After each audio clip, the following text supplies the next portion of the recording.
Hello and welcome back. This will be the third and final video on the fifth section of the prerequisites chapter. One of the last things that we have to do is looking at factoring polynomials with cubes in them, and this is more or less just a formula that you should know. Again, this is something that you'll be able to look up, but remembering it is worthwhile.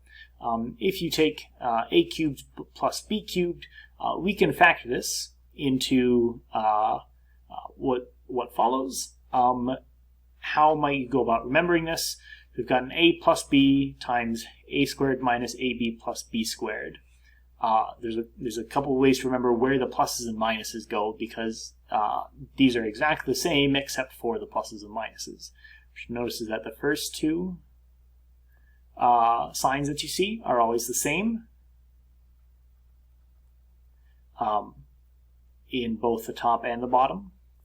The next two are always opposites. You have a plus and a minus, whereas on the bottom we have a minus and a plus, so these are opposites. And then the last one is always positive.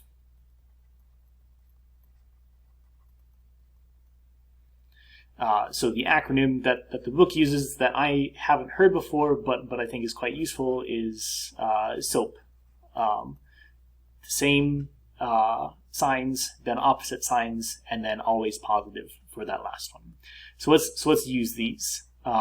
We've got an x cubed plus 1, and what we will recognize is that this is going to be x cubed, and 1 is in fact 1 to the third power.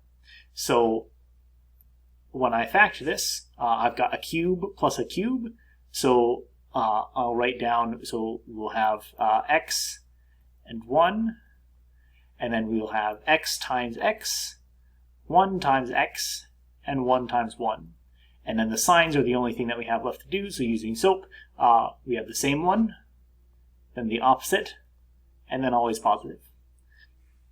And that's quite handy. If we wanted to, we could go through and FOIL this out, take x times everything in here, take 1 times everything in here, and you should add up to get exactly x cubed plus 1. The next one, again, we can look at it and see the same thing. We've got a 5x cubed minus 2 cubed. So we have a difference of cubes, and then we can just use our formula. So we've got a 5x and a 2, and then we'll have 5x quantity squared, which is 25x squared, and then we'll have a 5x times 2, so that's 10x, and then 2 squared, which is 4, and then the signs, it's always the same, opposite, and then always positive. So this is a fairly handy acronym to remember. This applies to cubes, either sums of cubes and differences of cubes. So what's the general strategy here? So the first and foremost, whenever you want to factor any sort of polynomial, the first thing to do is check to see if there are going to be common factors amongst all the terms. If there's a common factor in all the terms, pull it out right at the start, so that way all the terms will be smaller and easier to deal with. Next, after you factor out any common factors, specifically say the greatest common factor, there are a few types of polynomials that are easy to remember.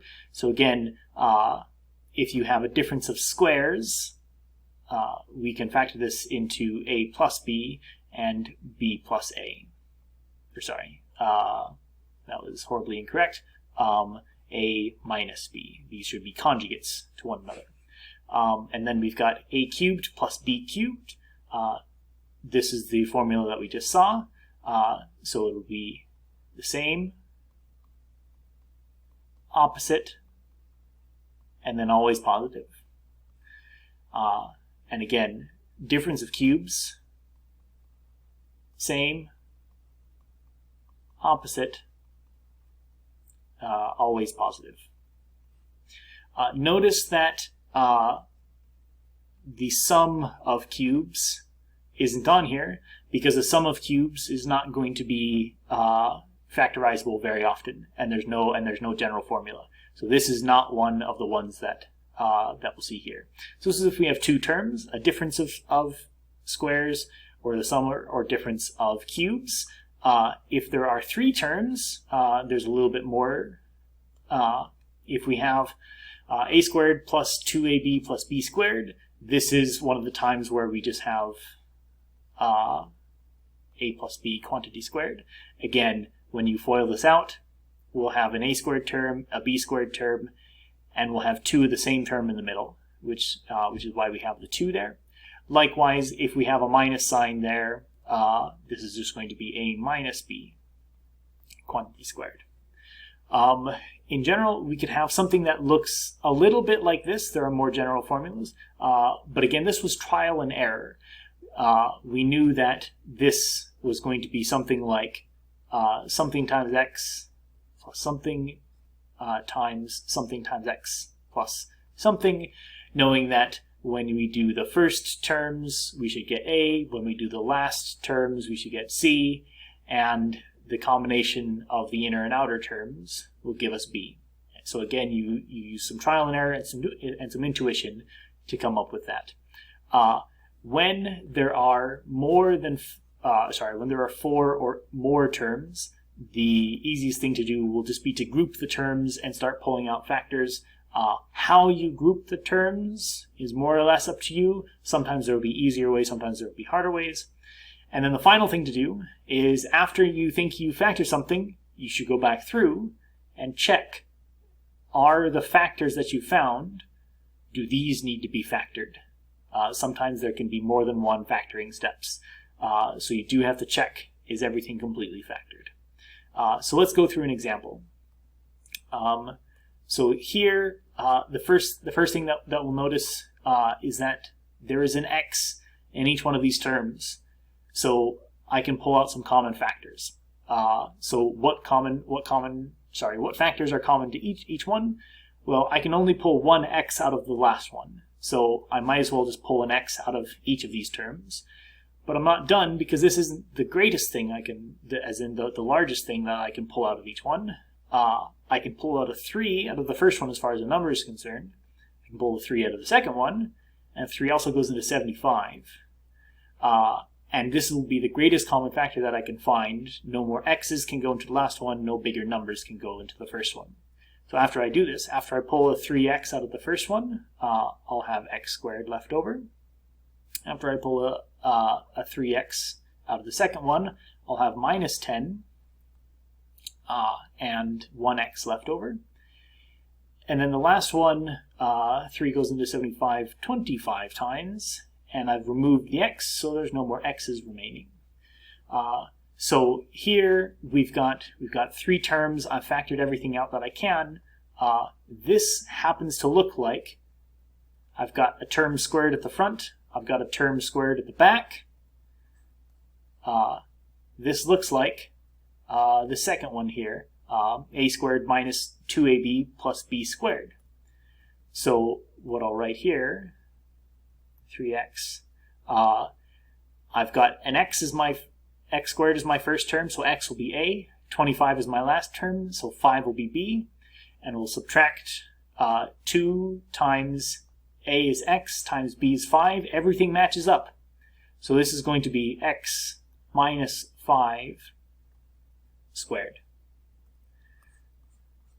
So that was fairly straightforward. And again, we should check at the very end, is there anything more that we can factor? Well, we can't factor 3x, it's already completely done.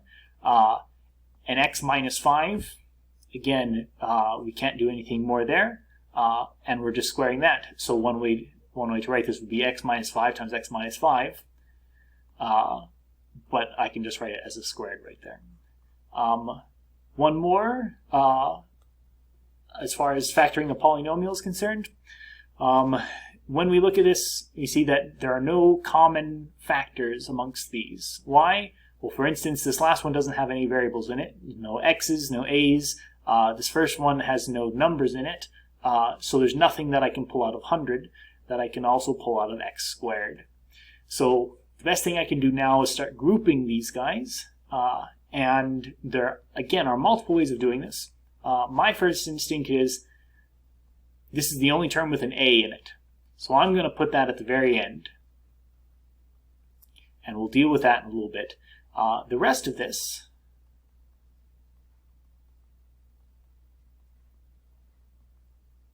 when I group this together, again, what do I see here? I have the first term is something squared, the last term is something squared, 10 squared, and then the term in the middle is going to be 2 times 10 times x, which means this term right here is exactly x plus 10 squared.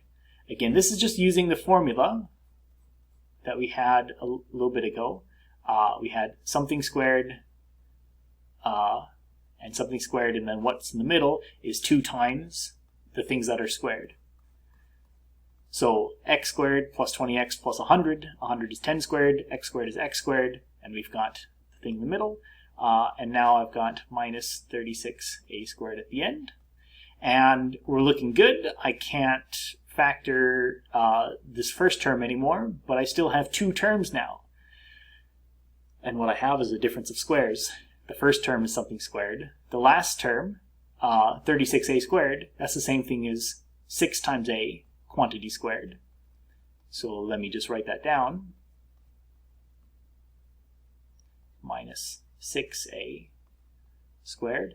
And when we have a difference of squares, this is the same thing as a product of conjugates. So 10x minus 6a and x plus 10 minus 6a and x plus 10 plus 6a. Again, a difference of squares, I can separate this out.